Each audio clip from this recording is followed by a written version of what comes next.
የጠቅላይ ፍርድ ቤት የምርመራ መዝገብ የተለያዩ ወንጀሎችን ይሰሩ ሰዎችን ለፍርድ የማቅረቡ ሂደት የተጀመረበት ሁኔታ አለ።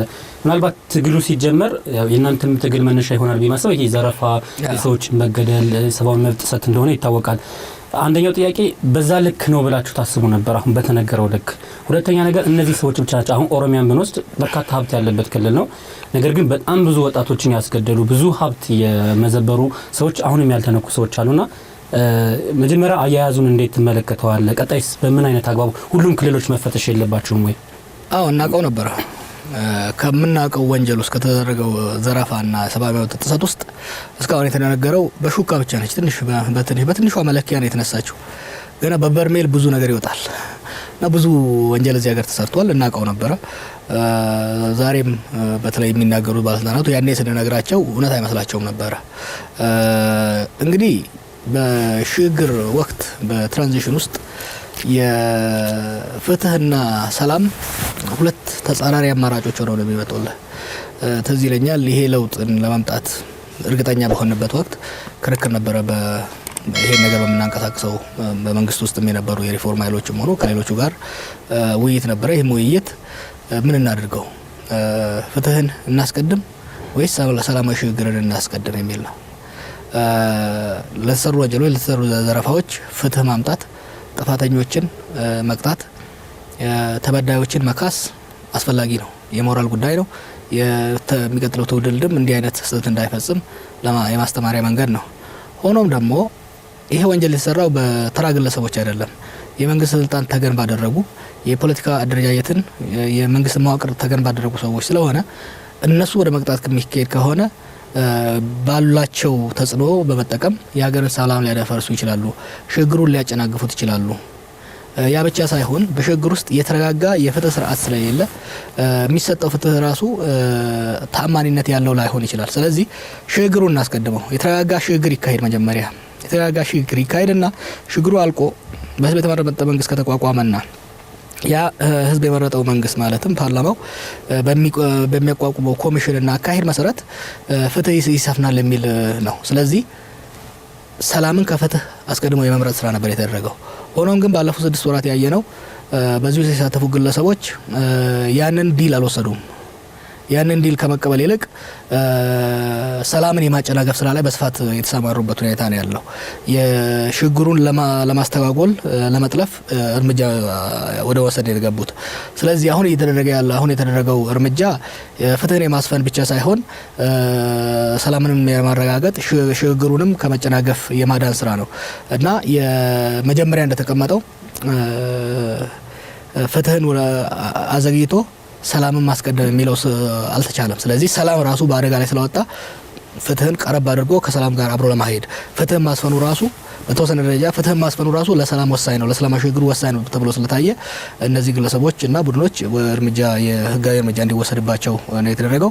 በሂደቱ ደረጃ እነዚህ ግለሰቦች አይ ቲንክ ዓላማ ያወቀው ፀሐይ የሞቀው ጉዳይ ነው። ስህተቶች ተሰርተዋል። ለምሳሌ በሚዲያ ላይ የተሰራው ስራ ትንሽ ስህተት አለው። ከዛ ባለፈ ግን አሁን እየተካሄደ ያለው ስራ ጥሩ ይመስለኛል። ጥንቃቄ ያስፈልጋል።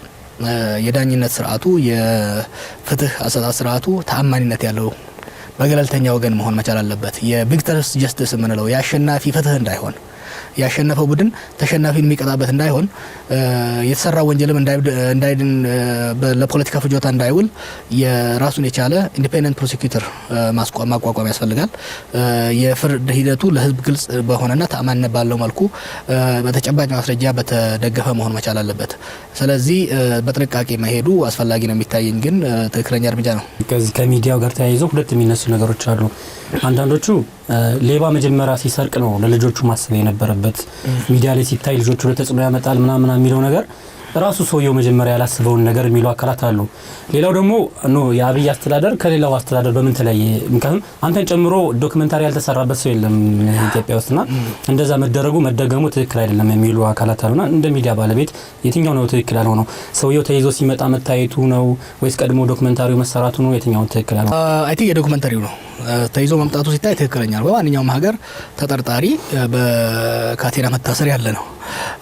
ያ የተጋነነ ኮምፕሌንት ይመስለኛል። የዶክመንታሪው ችግር አለበት። ምክንያቱም የተላለፈው በመንግስት ሚዲያ ላይ ነው። ከሳሽ መንግስት ነው። ስለዚህ ከሳሽ መንግስት ከሳሽም ሆኖ በፈራጅም የሆነበት ሁኔታ አለ። በሁለት ፍርድ ቤት እየተለያዩ ነው ማለት ነው እኚህ ሰዎች በኦፊሻሊ በሚታወቀው ፍርድ ቤት እና አሁን በህዝብ ፍርድ ቤት ፐብሊክ ኦፒኒየን በምንለው እየተለያዩ ያለበት ሁኔታ ነው።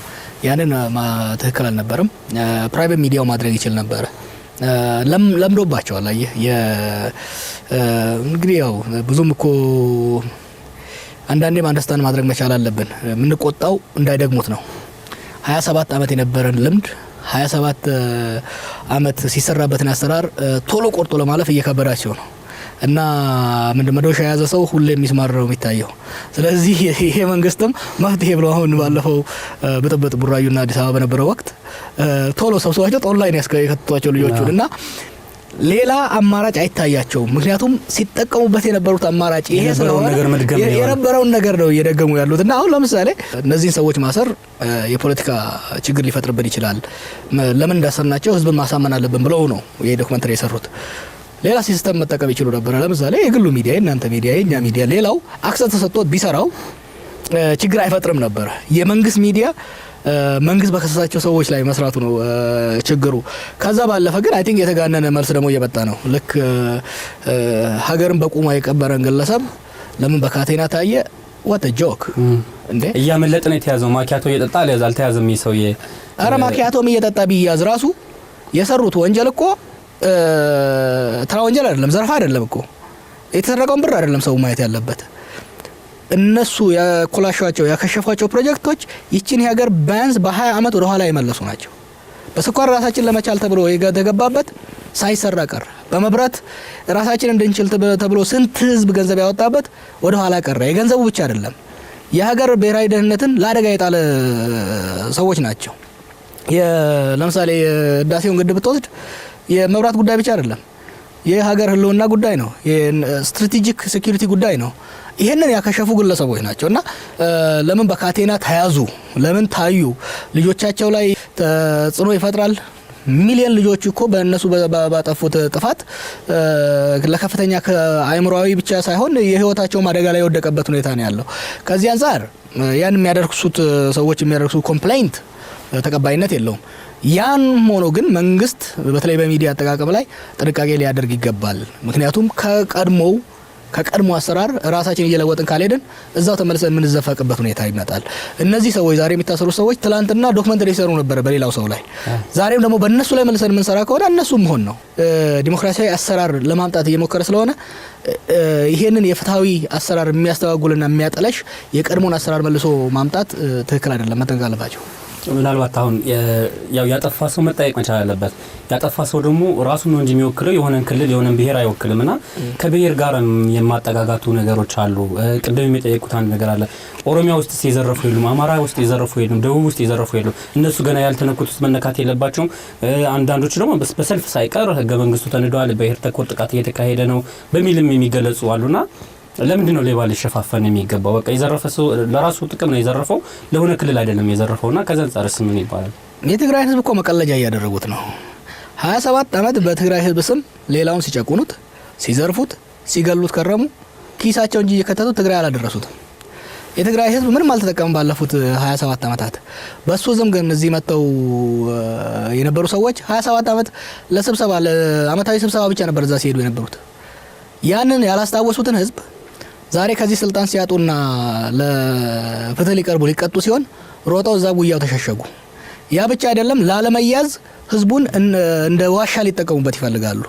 ትላንትና ሲዘርፉ ይሄው ዘርፍ ያለውና ይሄን ያህል ላንተ ነው ብለው ለትግራይ ህዝብ ያልሰጡትን ዛሬ የሰረቁትን እንዲተፉ ፖሊስ ሲከታተላቸው እዛ ትግራይ ህዝብ መካከል ገብተው የትግራይ ህዝብ አንተ ተነካህ። ትላንትና ሲዘርፉ ለምን ነው ለትግራይ ህዝብ ያላካፈሉት?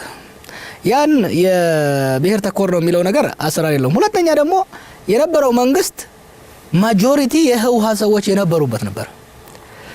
አንድ አሸዋና ጤፍ የተቀላቀለበት አተር የተቀላቀለበት ክምር ብታገኝና በታፍሰው እጅ የሚገባው እዛ ውስጥ የበዛው ነው። ስለዚህ በሜቴክ ውስጥ የነበሩት እነማን ናቸው? የህወሓት ጀነራሎች ናቸው። በደህንነት ውስጥ የነበሩት እነማን ናቸው? ደህንነት እኮ ኦልሞስት ኤክስክሉሲቭሊ የህወሓት የነበረ ተቋም ነው። ስለዚህ የደህንነት ሰዎች ልሰር ብሎ አቃቤ ሕግ እጁን ከዘረጋ አብዛኛው የሚያገኘው አብዛኛው እዛ ውስጥ የተወከለው ነው።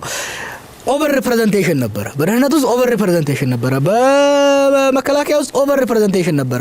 አሁን እንቅጣ ብሎ እጅ ሲዘረጋ ቀድሞ እዛ ውስጥ የበዛው እስር ቤት ውስጥም ይበዛል። ትላንት በአመራር ላይ የበዛው ቡድን ዛሬም እስር ቤት ውስጥ መብዛቱ የሚገርም ነገር አይደለም። እኔ እንደሚመስለኝ የብሔር ጥቃት አለ የሚለው በምንም መልኩ ምንም ተቀባይነት የለውም። የፓርቲም ከተባለ የህወሓት ሰዎች በብዛት ታሰሩ ከተባለ እውነት ነው። ምክንያቱም በብዛት እነሱ ስለነበሩበት ከዛ አንጻር ነው መታየት ያለበት እንጂ የብሔር ጥቃት የለም። እርምጃው በፌደራል ብቻ በፌደራል በጣም ስለሚበዙ በፌደራል መታሰር ሲመጣ ኦፍኮርስ እነሱ ይበዛሉ። አቶ ለማ በቅርብ ተናግረዋል። ትንንሽ ሜቴኮች በኦሮሚያ ውስጥ አለ እነሱ እንከተላለን ብሏል። ኦሮሚያ ውስጥ ትንንሾቹ ሜቴኮች ላይ እርምጃ ሲወሰድ አብዛኞቹ ኦሮሞ ስለሚሆኑ ኦሮሞ ላይ ታርጌት ተደረገ ብለን ኡኡልን ነው ማለት ነው። እኛም ሊሆን አይችልም። ኦሮሚያ ውስጥ እርምጃ ሲወሰን አብዛኛው የሚሆነው ኦሮሞ ነው ያለ ምንም ጥርጣሬ። አማራ ክልል ውስጥ እርምጃ ሲወሰን አብዛኛው አማራ ነው የሚሆነው። ስለዚህ የብሔር ጥቃት ደረሰብን ለማለት የሚያስችል ምንም አይነት ምክትል እንትን የለውም። በቅርቡ አሁን በፌስቡክ የሚደረግ ጆክ አለ። ሌባ ብሔር የለውም። ብሔር የሌለው ለምን ነው ታውቃለህ? ሲሰርቅ ብሔሩን አማክሮ አይደለም፣ አይካፈልም፣ ደግሞ ለራሱ ነው የሚጠቀምበት። መጀመሪያም አማክሮ አይደለም የሰረቀው። ሲሰርቅም ወደ ኪሱ ከበዛ ለእህቱና ላክስቱ እንጂ ለብሔሩ ለክልሉ አላደረሰም። እኔ እኮ የትግራይ ህዝብ እስቲ ለምን አይጠይቃቸውም? 27 ዓመት እዚህ ነበር የነበሩት። ለቫኬሽን ራሱ ሌላ ቦታ ነው የሚሄዱት እንጂ እዛ ክልል አይሄዱም ነበር። ያን ህዝብ እንደ ታቅፏቸው ስንት ልጆቹን ገብሮ ስልጣን ላይ ካወጣቸው በኋላ ኢግኖር አድርገውት ረስተውት እዚህ ሲዘርፉና ሲጨፍሩበት ከርመው ዛሬ ደግሞ እዛ ሄደው አይ አንተን ሊያጠቃህ ነው። ምን ሲሰርቅ ትግራይ ህዝብ አላማከረ፣ የሰረቀው ለትግራይ አላካፈለ። ስለዚህ ብቻውን ነው መቀጣት ያለበት። በነገራችን ላይ የትግራይ ህዝብ ብቻ ሳይሆን ሌላውም ህዝብ መጠንቀቅ አለበት። እነዚህ ሌቦች ከትግራይ ህዝብ ጋር አመሳስሎ ማየት የለበትም። ኦሮሞ የሆነ ሌባ ከኦሮሞ ህዝብ ጋር ወይም ደግሞ አማራ የሆነ ሌባ ከአማራ ህዝብ ጋር ማያያዝ የለበትም። ሌባ ብቻውን እና ከግብረ አበሮቹ ጋር መቀጣት መከሰስ መቻል አለበት። ከብሔር ጋር ግን እሱም ራሱን ለጥፎ ህዝብን እንደ ሺልድ ለመጠቀም ሲሞክር ነጥሎ መምታት ያስፈልጋል። እሱን ለመምታት ደግሞ ብሔር ማም ላይ እንዳይመታ በጥንቃቄ መሄድ ያስፈልጋል። ይህ ሁሉ ነገር ሲፈጸም ፈጻሚዎቹ እነሱ ቢሆኑም የሚያስፈጽም ቦርድ ነበረ። ከዛ ይህንን እያንዳንዱ የሚመራ የነበረ ሚኒስትር መስሪያ ቤት ነበረ። ሚኒስትሮች የሚመሩ ደግሞ ጠቅላይ ሚኒስትሩ ነበሩና የእነሱስ የተጠያቂነት ምክንያቱም አያውቁም ማለት አይቻልም። ይህ ሁሉ ነገር ሲፈጠር ነበሩ፣ በሀገሩ ላይ ነበሩ። መቼም 11 12 አውሮፕላን እስኪገዛ ድረስ መርከብ እስኪጠፋ ድረስ ይህ ሁሉ ነገር አያውቁም ማለት አይቻልምና የተጠያቂነታቸው ልክስ እስከምን ድረስ ነው? በደንብ መጠየቅ አለባቸው። ወንጀል ውስጥ ሚኒስትሮቹም ሆኑ ጠቅላይ ሚኒስትሩ ወይ አበረታች ነበሩ ወይ ፈሪና ሰነፍ ነበሩ። ፈሪና ሰነፍን በመሆን አበራተዋል። አንድ ስልጣን ላይ ካረከኝ ከኔ ስር ያሉ ሰዎች ለሚያጠፉት ጥፋት ተጠያቂ ነኝ። እኔ ለምሳሌ የኦኤምኤን ዳይሬክተር ነኝ። ጋዜጠኞች በየቀኑ የሚዘግቡትን ላላቅ እችላለሁ። ግን እነሱ ላጠፉት ጥፋት አንድ የኦኤምኤን ጋዜጠኛ ላጠፋው ጥፋት አልቲሜትሊ ተጠያቂው እኔ ነኝ። የዚህ ድርጅት ኃላፊ እኔ ነኝ። አልሰማሁ ነበር፣ አላወቅኩም ነበር፣ ፈራቸው ነበር፣ ስልጣን አልነበረኝም የሚል ከሆነ የዛን ጊዜ ሲሰረቅ ማስቆም ካቃተው ስልጣን መልቀቅ መቻል ነበረበት። ስለዚህ ጠቅላይ ሚኒስትሩም ሆነ ሚኒስትሮቹ በቦርድ ሰብሳቢነት፣ በሚኒስትርነት፣ በተለያየ ደረጃ ከነዚህ ሌቦች በላይ ስልጣን የነበራቸው ሰዎች መጠየቅ መቻል አለባቸው። ስለዚህ ጠቅላይ ሚኒስትሩን ሳትጠይቅ ክንፈ ዳኛውን ብቻውን መጠየቅ አትችልም እና የወንጀሉ ሲቪሪቲ ሊለያይ ይችላል። ሆኖም ግን በስልጣን ላይ የነበሩ ሰዎች ከተጠያቂነት ፈጽሞ ሊያመልጡ አይችሉም። ይሄ ትክክለኛ አርጊውመንት ነው። ይሄን ማድረግ ያለብን ለወደፊቱ ራሱ ስልጣን ላይ የነበሩ ሰዎች አይ ዛሬ አሁን እንግዲህ ብዙ ሚኒስትሮች አሉ። ዛሬም ደግሞ ሌብነት ሲቀጥል አልሰማሁ ነበር፣ አላየሁም ነበር፣ ስልጣን አልነበረኝም ለማለት ነው። ኖ ኮማንድ ሬስፖንሲቢሊቲ አለ። ከምንቀመጠው ወንበር ጋር ከተቀመጥንበት ወንበር ጋር የሚመጣ ኃላፊነት አለ። ሌቦችን ማስቆም ከዛ ኃላፊነት ውስጥ አንዱ ነው። ስለዚህ ሌቦችን ማስቆም ያቃተው ሚኒስተር ከሌቦቹ ምንም አይለይም። ስለዚህ ከሌቦቹ ጋር አብሮ መቀጣት አለበት። ትክክለኛ ነው። ከኤልቲቪ ጋር የህወሓት ከፍተኛ አመራር የነበሩት አቶ ጌታቸው ረዳ ጋር ቃለ መጠይቅ ነበርና ጠቅላይ ሚኒስትሩ ተጠያቂ መሆን አለባቸው። እሳቸው ሳይፈርሙ እሳቸው ሳያውቁ የተደረገ ነገር የለም ወይ በቸልተኝነት ተውታል ወይም ደግሞ ያወቁ ነው የተውት ምናምን በሚል የገለጹበት ሁኔታ አለ። እሳቸው ደግሞ ራሳቸው ደግሞ የጠቅላይ ሚኒስትሩም ደግሞ አማካሪም ነበሩና ስለዚህ አንዳንድ ሰዎች አይ ይህቺ ነገር ከህወሓት አውጥቶ ወደ አቶ ኃይለማርያም ተጠያቂነቱን ለመውሰድ ነው የሚሉ አሉና እኩል አይደለም ሸር ማድረግ ያለባቸው ሁለቱም። ራሱ ጌታቸው ረዳም አብሮ መጠየቅ አለበት። አማካሪ ከነበረ ኤግዚኪቲቭ ውስጥ ነበረ ማለት ነው በዛ ወቅት። ከዚህ አንፃር አንዳቸውም ንጹህ የሚወጡበት ምክንያት የለም። እሱ ከሚለው ጋር እስማማለሁ። ጠቅላይ ሚኒስትሩ ባይፈርሙም ራሱ መፈረም ማወቅ ነበረባቸው። ባያውቁም ራሱ የዛ ጊዜ እንደሚናገሩ ነበር ጠቅላይ ሚኒስትሩ ደጋግመው ኢንፎርሜሽን አይደርሰኝም በግምት ነው የምወስነው የሚሉት። ኢንፎርሜሽን አይደርሰኝም በግምት ነው የምወስነው ኢንፎርሜሽን የማግኘት ግዴታ ነበረባቸው። እንደ ጠቅላይ ሚኒስትር የዚች ሀገር ቺፍ ኤግዚኪቲቭ ነበሩ። የስልጣኖች ሁሉ ቁንጮ እሳቸው ነበሩ። ጥፋት፣ ዘረፋ፣ ግድያ ሲካሄድ ወይ ይሁን ብለው ፈቅደዋል፣ ወይ ምን አገባኝ ብለዋል፣ ወይ ፈርተዋል። ሶስቱም ከጠያቂነት አያወጣም። ስለዚህ ጠቅላይ ሚኒስትሩ መጠየቅ አለባቸው። በጠቅላይ ሚኒስትሩ አካባቢ የነበሩ ሚኒስትሮችም ጌታቸው ረዳን ጨምሮ ተጠያቂነት አለባቸው። ኃይለማርያም ላይ ብቻ መግፋት አይደለም። ትልቁ ኮሌክቲቭሊ ካየነው እንደ ቡድን ህወሓት ነው ተጠያቂ። ምንም የሚያከራክር የለም። ምክንያቱም እንደ ፓርቲም ሲወስኑ ነበረ። የዚህችን ሀገር ስልጣን ለ27 ዓመት በበላይነት የያዙት እነሱ ነበሩ። ፕራክቲካሊ እንግዲህ እኔ በሚዛን ስጥ ኃላፊነት ካልከኝ ትልቁን ወንጀል ሲሰራ የነበረው ጌታቸው አሰፋ ነው። ምክንያቱም እና ኃይለማርያም አንደርማይን ሲያደርግ የነበረው እሱ ነው። አቶ ጌታቸው ረዳ ካሉት ነው ጌታቸው አሰፋ ምንም አይነት ወንጀል ያልሰራ ቤተሰቦቹን መስዋዕት አድርጎ ሲንቀሳቀስ የነበረ ሰው ነው በሚልም ገልጸውታል። የኛም ቤተሰቦች ደግሞ መስዋዕት ሲያደርግ ነበረ፣ ሲጨፈጭፍ ነበረ፣ እጅ ሲቆርጥ ነበረ፣ እግር ሲቆርጥ ነበረ፣ ሲያኮላሽ ነበረ፣ አስገድሎ ሲያስደፍር ነበረ። ይችን ሀገር በዚች ሀገር ላይ ለተሰራ ወንጀል የሰብአዊ መብት ብቻ አይደለም እነ ሜቴኮች እንዲዘርፉ ሲያመቻችላቸው ሜቴኮችን ሊያጋልጡ የሞከሩ ሰዎች ሲያስርና ሲያፍን የነበረው ጌታቸው አሰፋ ነው። ጌታቸው አሰፋ ለ17 ዓመት ይቺን ሀገር አመድ አድርጎ ሲበላይ ነበር። ለቤተሰቦቹ ጥሩ ሰው ነበረ። ሂትለርም ለቤተሰቦቹ ጥሩ ሰው ነበረ። ከዚህ አንፃር ለቤተሰቦቹ ጥሩ ነበረ የሚለው አያስኬድም። ለእኛ ቤተሰብ ግን ለሌላው ለኢትዮጵያዊ 100 ሚሊዮኑ ህዝብ ናይትሜር ነበረ፣ ጭራቅ ነበረ። ስለዚህ እሱን ለማሰማመር የሚደረግ አካሄድ በነገራችን ላይ ስለ ጌታቸው ከተነሳ ህወሓት ታሪካዊ ስህተት እየፈጸመ ነው ያለው። ህወሓትን የቀበራት ከህዝብ ጋር የነጠላት እሱ ነው። እሱ ለፍርድ መቅረብ ግዴታ ነው። እሱን ለማሰማመር የሚደረግ ማንኛውም ሙገሳ አይሰራም። ምንም እንኳን የሚፈራገጡ እሱ መግባቱ የማይቀር ነው እዚህ ሀገር ውስጥ። ምክንያቱም አንደኛ ወንጀሎችን በከፍተኛ ደረጃ ሲሰራ የነበረው ሲያሰራ የነበረው እሱ ስለሆነ፣ ሁለተኛ ደግሞ አሁንም ሀገሪቷ ውስጥ ለሚደረገው ብጥብጥ በቀዳሚነት እየተሳተፈ ያለ እሱ ስለሆነ እነ ጌታቸው ረዳም ሆነ ማንኛውም ሰው ጠበቃ ቆሞለት ጌታቸው ረዳ ሎየር ነው፣ ጠበቃ ነው። ጌታቸው አሰፋ ሲታሰር በጥብቅና ቆሞ ሊከራከርለት ይችላል። በሚዲያ የሚደረግ ወከባ ግን አይዋጣም። ለውጡ ከቤተ መንግስት አልወጣም። ቤተ መንግስት አካባቢ ነው። አሁንም መፈናቀሎች አሉ። በየቀኑ ሰላማዊ ሰልፍ በየቦታው ይወጣል። ዩኒቨርሲቲዎች ላይም ደግሞ አሁን ደግሞ የተጀማመሩ ነገሮች አሉና ቀጣይ በምን አይነት አግባብ ነው መከል ያለበት? ታች ያለው ማህበረሰብ ነው ጥያቄ ሲያቀርብ ነበር። ያ ማህበረሰብ አሁንም ደግሞ ለውጡ ማይደርሰው ከሆነ ተመልሶ ችግር ሊፈጠር ነው። ስርዓቱ ከታች በስብሷል። ስርዓቱ በአጠቃላይ የበሰበሰ ነበር መጀመሪያ። ስለዚህ በተሰራው ስራ ውስጥ አትሊስት ጭንቅላቱን ማዳን አስፈላጊ ስለነበረ ከጭንቅላቱ ውስጥ የበሰበሱትን ሰዎች በመግፋት ለውጥ ፈላጊና ጠንካራ ወደፊት እንዲወጣ ተደርጓል። ያ በጭንቅላት ደረጃ የተደረገው የመልሶ የመገንባትና የማጠናከር ስራ ወደ ታች አልወረደም። ምክንያቱም ከላይ የነበረው አመራር ግፋቢል 50 ሰው ቢሆን ነው። ከሱ ውስጥ እንደምንም ብለህ 5-10 ሰው ታገኛለህ፣ የተረፈው ልታስወግድ ትችላለህ። ከታች ግን ቢያንስ ኢህአዴግ ወደ 8 ሚሊዮን አባላት ቢሮክራሲ ውስጥ አለ። ይሄን አብዛኛውን በነገራችን ላይ ህወሓቶች ሌባውን፣ ውሸታሙን፣ ቀጣፊውን ህዝብ የሚጠላውና በህዝብ የሚጠላውን እየፈለጉ ነው የከተቱት። ኦህዴድ ውስጥና በአዴን ውስጥ ከታች ያለው አውሬ ነው። ጸረ ህዝብ የነበረ በህዝብ ውስጥ ወይ እውቀት የሌለው ወይ ብቃት የሌለው ወይ ተአማኒነት የሌለው ነው። ይሄንን 8 ሚሊዮን አራክፎ ለመለወጥ ቀላል ስራ አይደለም። ያለው ኮምፕሌንት ይሄን በተደጋጋሚ ማረሳው ነኝ። ከታች ያለው መዋቅር ፈርሷል፣ ተዳክሟል። ምክንያቱም ትላንት እነዚህ ሰዎች የተመለመሉትም ህዝብን ለማፈን ባላቸው ብቃት ለስርዓቱ ባላቸው ታማኒነት እንጂ ህዝብን ለማገልገል ባላቸው እውቀት ብቃት አይደለም። አሁን እንደ ዱሮው በጉልበት ሰው መግዛት አይችሉም። በአገራዊ ስርዓት ፈርሷል። የጠመንጃ አገዛዝ አልቋል፣ አክትሞለታል። በብቃት ደግሞ እንዳደርጉት ብቃቱ የላቸውም። 27 ዓመት ላጠፉት ጥፋት ደግሞ ተአማኒነት የላቸውም። ስለዚህ እነዚህን ሰዎች መተካትና መለወጥ አስፈላጊ ነው። ከላይ የተጀመረው ለውጥ እታች እንዲወርድ መስራት አለባቸው። ሆኖም ግን ቀላል ስራ አይደለም።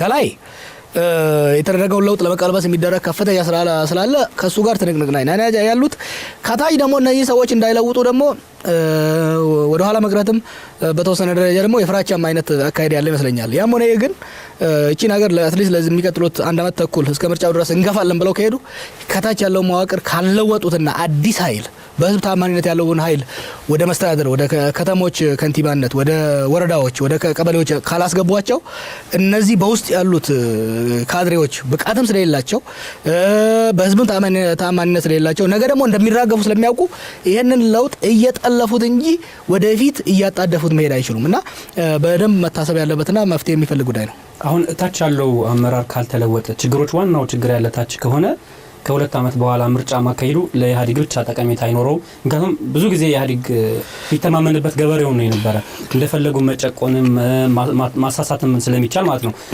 በዱካ የሚፈርምን ሰው ውስጥ ኮሮጆውን እንዲሞላ ራሱ እጁን ተይዞ እንዲመርጥ ይደረጋል ወይ ኮሮጆ ይሰረቃልና ይሄ ባለበት ምርጫው በተያዘለት ጊዜ መካሄዱ ትክክል ነው ተብሎ ይታሰባል። ምርጫ በተያዘበት ጊዜ መካሄዱ አለመካሄዱ ሰፋ ያለ ውይይት የሚጠይቅና አድቫንቴጅ ዲስአድቫንቴጁ ማየት ያለብን ነው። ሆኖም ግን ኢህአዴግ እነዚህ ሌቦች ይዤ ምርጫ ሰርቃለሁ ብሎ ካሰበ ተሳስቷል። በኦሮሚያ ውስጥ አንድ ነገር አስረግጬ ልንገርህ፣ አንዲት ኮሮጆ መስረቅ አይቻልም። አንዲት ኮሮጆ። ምክንያቱም ህዝቡ በጣም ኮንሸስ ሆኗል። ይሄ ኢህአዴግን አርበርብዶ የለወጠው ወጣት ምርጫ ታዛቢ ነው የሚሆነው በአብዛኛው። ስለዚህ ለእያንዳንዷ ኮሮጆ ዘብ ነው የሚቆምላት። ስለዚህ መስረቅ አይቻልም። እንዳውም እነዚህ ሰዎች ይዞ መቀጠሉ ኢህአዴግ ምርጫውን ገና ሳይገባበት እንዲሸነፍ መንገድ የሚከፍትለት ነው። ምክንያቱም ከላይ ያለው ለውጥ ራሱ አሁን ብዙ ሰዎች ምን እንደሚሉት ለማን፣ ገዱን፣ አብይን እናያለን፣ ከታች ግን ያሉት የድሮው ናቸው ነው እያለ ያለው።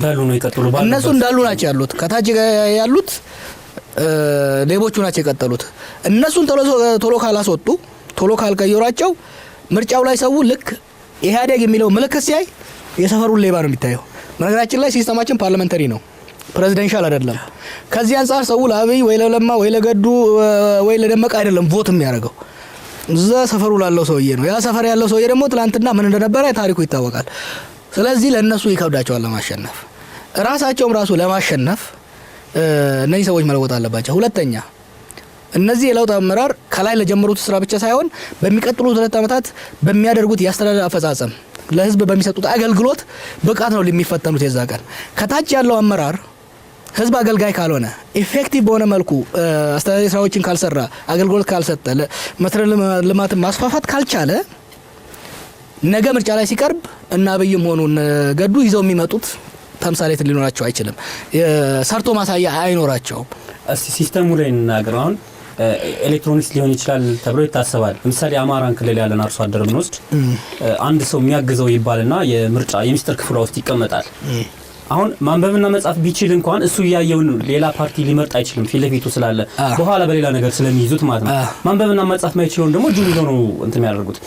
ኤሌክትሮኒክስ ከሆነ ደግሞ ኤሌክትሮኒክስ ጋር ደግሞ ከቴክኖሎጂ ጋር ሲግባባም ደግሞ የራሱ የሆነ ተጽዕኖዎች አሉና ከዛ አንፃርስ እንዴት ነው በተለይ ማህበረሰቡን ሊወክል የሚችል የምርጫ ስርዓት ከመፍጠር አንፃር? ኤሌክትሮኒክ መሆን የለበትም። አይሆንም። ለምን መሰለም አይሆነው? አንደኛ አንተ ያነሳው ነው ህዝቡ ከኤሌክትሮኒክ ጋር አስተዋውቀው አትሊስት የሞባይል ተደራሽነቱ 50% ባልደረሰበት ሀገር ውስጥ ታች ስክሪን የምትጠቀመው ብዙ ነገሮች አሉ። በፖሊንግ ስቴሽን በምርጫ ጣቢያ ደረጃ ለህዝቡን ለማስፈራራትና ውዥንብር ለመፍጠር ለመስረቅ ይረዳል። ከዛ የበለጠ ትልቅ አደጋ አለው።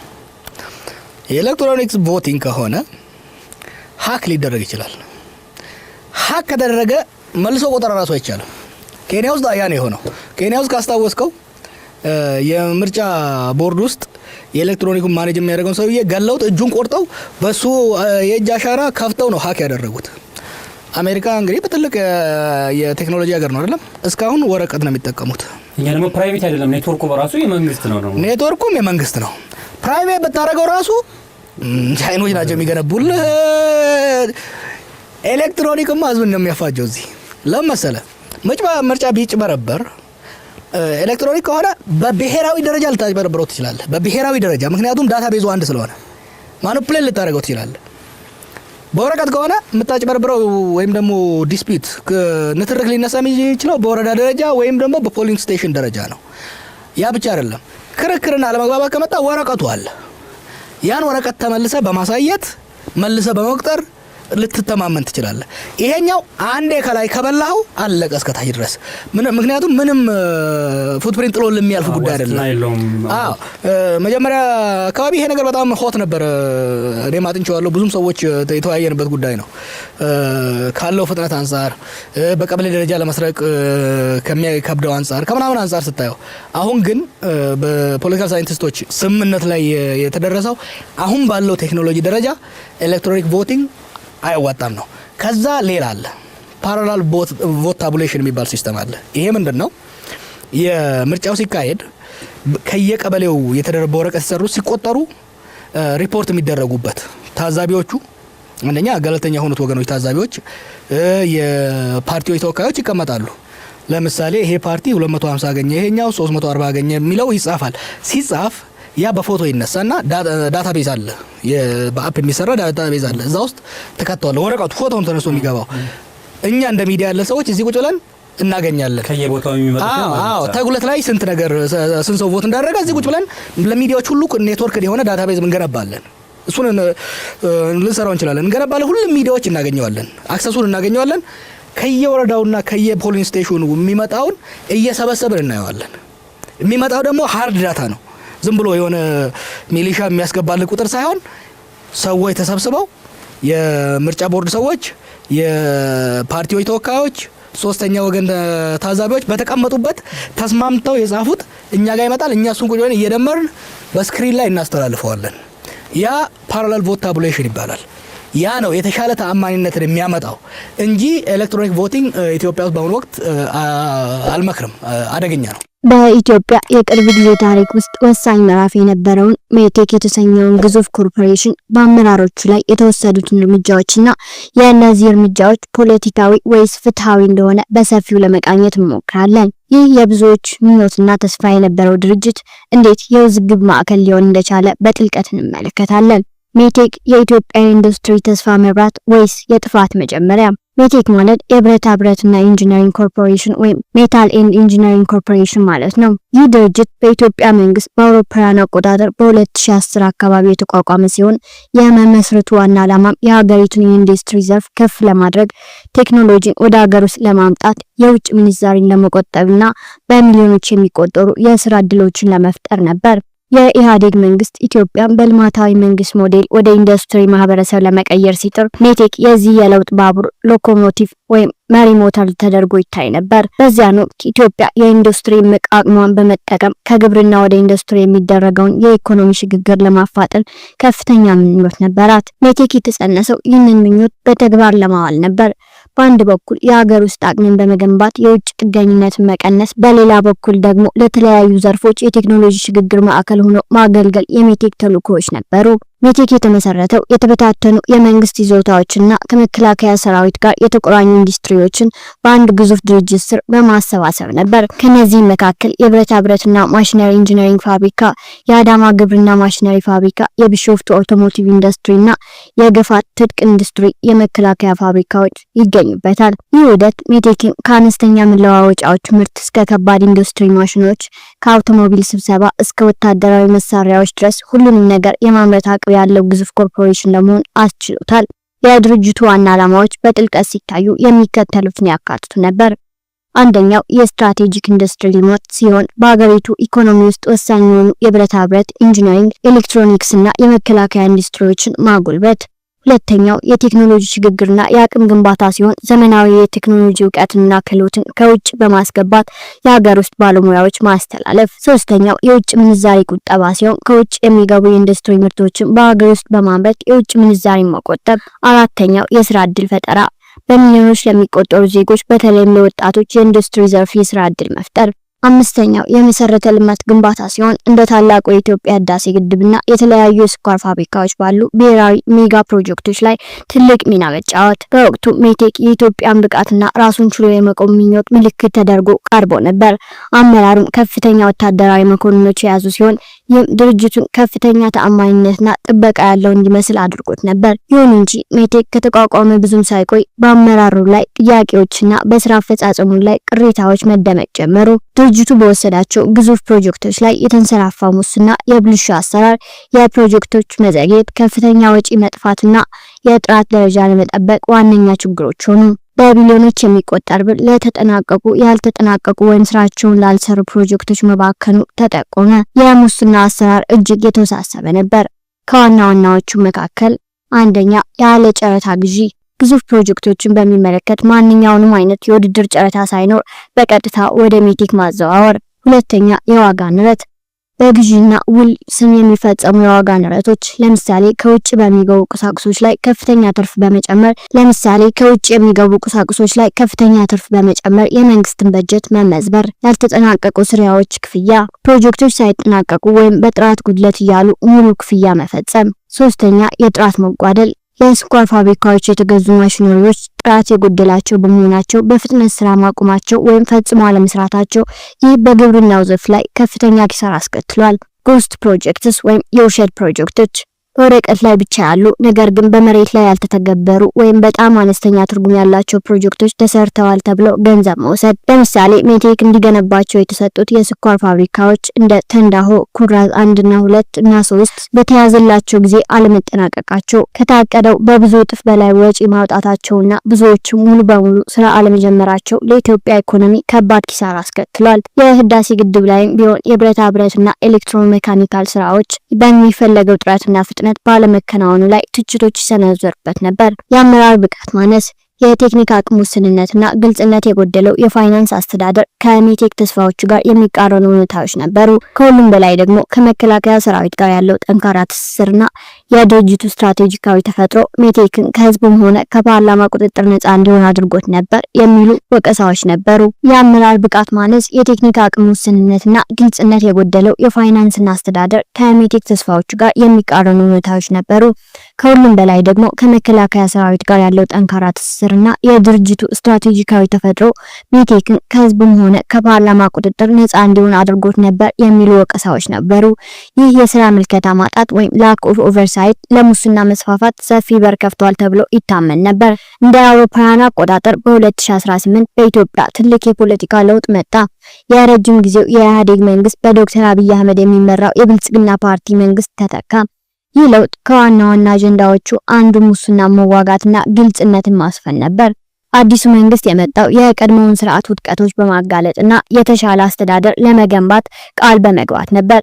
በዚህ ወቅት ሜቴክ የለውጡ ትኩረት ከሆኑት ተቋማት አንዱ ሆነ። በዚያ ዓመት መገባደጃ ላይ የሜቴክ ዋና ስራ አስፈጻሚ የነበሩት ሌተናል ጀነራል ክንፈ ዳኘው ከተለያዩ የድርጅቱ ከፍተኛ የስራ ኃላፊዎችና ተባባሪ ነጋዴዎች ጋር በመሆን በሙስና ወንጀል ተጠርጥረው በቁጥጥር ስር ውለዋል። ጀነራል ክንፈ ዳኘው ወደ ሱዳን ድንበር ለማምለጥ ሲሞክሩ በታሪክ ተመዝግቧል። ይህ ዜና በመላው ሀገሪቱ ትልቅ መነጋገሪያና የለውጡ ማሳያ ተደርጎ ታይቷል። ክሱም በቢሊዮን የሚቆጠር የሀገር ሀብት በማባከን በህገወጥ ግዥ፣ በሐሰተኛ ሰነዶች በመጠቀምና የመንግስት ገንዘብ በማባከን ላይ ያተኮረ ነበር። በወቅቱ የመንግስት የፍትህ አካላት ሜቴክ ከ37 ቢሊዮን ብር በላይ በሚገመት ሀብት ላይ ጉዳት ማድረሱን ይፋ አድርገው ነበር። የሌተናል ጀነራል ክንፈ ዳኘው መታሰር የለውጡ መንግስት ሙስናን የመታገል ቁርጠኝነት ምልክት ተደርጎ ቀርቦ ነበር። የእስሩ ሁኔታ ፖለቲካዊ ወይስ ፍትሃዊ? ይህ የሌተናል ጀነራል ክንፈ ዳኘውና የሌሎች የሜቴክ አመራሮች መታሰር በኢትዮጵያ ውስጥ ሰፊ ክርክር ቀሰቀሰ። ጥያቄውም ይህ እርምጃ እውነተኛ የፍትህ ማስፈን ሂደት ነው ወይስ በፖለቲካዊ ለውጥ ምክንያት የተወሰደ የአጸፋ እርምጃ የሚለው ነበር። ይህንን ውስብስብ ጥያቄ በሁለቱም በኩል ያሉትን ምክንያቶች በጥልቀት በመመርመር ለመረዳት እንሞክራለን። እውነተኛ የፍትህ ማስፈን ነው ለሚሉ ምክንያቶች፣ አንደኛ የፎረንሲክ ኦዲት ውጤቶች። የብልጽግና መንግስት ወደ ስልጣን ሲመጣ በሜቴክ ውስጥ ትልቅ የፎረንሲክ ኦዲት እንዲደረግ አድርጓል። የእነዚህ ኦዲቶች ውጤቶች በፋይናንስ አስተዳደር፣ በግዢ ሂደትና በፕሮጀክት አፈጻጸም ላይ ከፍተኛ የሙስናና የብልሹ አሰራር ማስረጃዎችን ይፋ አድርገዋል። እነዚህ ማስረጃዎች የክሶቹ የጀርባ አጥንት ሆነዋል። ሁለተኛ የፕሮጀክቶቹ ውድቀት ተጨባጭነት። በሜቴክ የተያዙ በርካታ ፕሮጀክቶች በተለይም የስኳር ፋብሪካዎች ያልተጠናቀቁ ወይም በጥራት ጉድለት ምክንያት ስራ ማቆማቸው የሀገሪቱን ኢኮኖሚ ከፍተኛ ጎድቷል። እነዚህ ግልጽ የሆኑ የውድቀት ምልክቶች የሙስናውንና የአቅም ማነስን መጠን በግልጽ ያሳያሉ። ሶስተኛ የህዝብ ምስክርነትና መረጃዎች። በርካታ የቀድሞ የሜቴክ ሰራተኞች፣ ንዑስ ተቋራጮችና ሌሎች ባለድርሻ አካላት ቀርበው በሙስናውና በብልሹ አሰራሩ ላይ ምስክርነት ሰጥተዋል። ይህ የክስ ሂደቱን አጠናክሮታል። አራተኛ የህግ ማዕቀፍ። ክሶቹ የቀረቡት በኢትዮጵያ ወንጀለኛ መቅጫ ህግ መሰረት በመሆኑ ህጋዊ መሰረት ያላቸው ነበሩ የሚል መከራከሪያ አለ። ይህም መንግስት የሙስና ወንጀልን ለመዋጋት ያለውን ቁርጠኝነት ያሳያል ተብሏል። ፖለቲካዊ ተነሳሽነት አለው ለሚሉ ደግሞ ምክንያቶች የጊዜ አጋጣሚና ኢላማ የተደረጉ ሰዎች፣ መታሰሩ የተፈጸመው አዲሱ መንግስት ስልጣን በያዘበትና ስልጣኑን እያጠናከረ በሄደበት ወቅት ነበር። ሌተናንት ጀነራል ክንፈ ዳኘው የኢህአዴግ የትግራይ ህዝቦች ነጻነት ግንባር ወይም ህወሓት አባል በመሆናቸውና በቀድሞ ስርዓት ውስጥ ከፍተኛ ቦታ ስለነበራቸው ኢላማ የተደረገባቸው ሰዎች ምርጫ የፖለቲካ ዓላማ ነበረው የሚል አስተሳሰብ አለ። የስልጣን ማጠናከርና ተቀናቃኞችን ማዳከም እንዲህ አይነቱ ከፍተኛ መገለጫ ያለው ክስና እስር የድሮውን ስርዓት ደጋፊዎችና ተጽዕኖ ፈጣሪዎችን በማዳከም ለአዲሱ መንግስት ስልጣን ማጠናከር ትልቅ ሚና ይጫወታል። የቀድሞውን አገዛዝ ሙሰኛ አድርጎ ማቅረብ የአዲሱን መንግስት ህጋዊነት ያጠናክራል። የፖለቲካ ትውፊት ግንባታ አዲሱ መንግስት የለውጥና የጽዳት መንግስት መሆኑን ለማሳየት ሜቴክንና አመራሮችን እንደ የሙስና ምልክት አድርጎ ማቅረብ ለፖለቲካ ትውፊቱ ወሳኝ ነበር። መረጣዊ ክስና ስጋቶች። ተቺዎች ሙስና የኢትዮጵያ ስር የሰደደ ችግር ቢሆንም ክሱ የተመራው ግን በተወሰኑ ግለሰቦችና ተቋማት ላይ ብቻ መሆኑን በመጠቆም ከፖለቲካዊ ዓላማ ነፃ እንዳልነበር ይከራከራሉ። አንዳንድ ሌሎች ከፍተኛ ሙስና የተፈጸመባቸው አካላት ሳይነኩ መቅራታቸው ጥያቄዎችን አስነስተዋል። የህግ ሂደቶቹ ግልጽነት ጥያቄዎች። አንዳንድ ወገኖች ስለ እስሩ ሂደት ወይም ያለ ፍርድ ቤት ትዕዛዝ መታሰር፣ ለረጅም ጊዜ በእስር ላይ መቆየትና የጠበቃ ድጋፍ ውስንነት እና የመገናኛ ብዙሃን ሽፋን ግልጽነት ላይ ስጋታቸውን አንስተው ነበር። ይህ ደግሞ የፍርድ ሂደቱን ህጋዊነት ላይ ጥያቄ አንስተዋል። በመጨረሻም የሜቴክ ሊቀመንበር መታሰር ፖለቲካዊ ይሁን ፍትሃዊ ብሎ በማያሻማ መልኩ መወሰን አስቸጋሪ ነው። እውነታው ምናልባትም የሁለቱ ቅይጥ ሊሆን ይችላል። በሜቴክ ውስጥ እውነተኛና መጠነ ሰፊ ሙስና እንደነበር የሚያሳዩ ጠንካራ ማስረጃዎች አሉ። ይህ ሙስና ለሀገር ከፍተኛ ኪሳራ ያደረሰ በመሆኑ ተጠያቂዎችን ወደ ፍትህ ማቅረብ ተገቢ እርምጃ ነው። ሆኖም የአዲሱ መንግስት የፖለቲካ አጀንዳዎችና የስልጣን ማጠናከር ፍላጎት የእስሩን ጊዜና የታለመባቸውን ግለሰቦች በመምረጥ ረገድ ተጽዕኖ አሳድሮ ሊሆን ይችላል። ስለዚህ ይህ ክስተት ሁለቱንም የፍትህ ማስፈን ፍላጎትና የፖለቲካ ስትራቴጂን የሚያንጸባርቅ ውስብስብ ታሪክ አካል ነው። ይህ ታሪክ ኢትዮጵያ በልማት ጎዳና ላይ ሳለች የመልካም አስተዳደር፣ የግልጽነትና የተጠያቂነት አስፈላጊነትን በተጨባጭ ያሳየ ነው። ሜቴክ ከብሩህ ተስፋ ወደ ጥልቅ ውዝግብና ኪሳራ የሄደበት ታሪክ ለመንግስት ተቋማት ጥብቅ ቁጥጥርና ለህግ የበላይነት ምን ያህል ወሳኝ እንደሆነ ደጋግሞ ያስታውሳል። የዚህ ክስተት ተጽዕኖ በኢትዮጵያ የኢንዱስትሪ ልማት ስትራቴጂና የመንግስት አስተዳደር ላይ ዘላቂ ትምህርት ጥለዋል።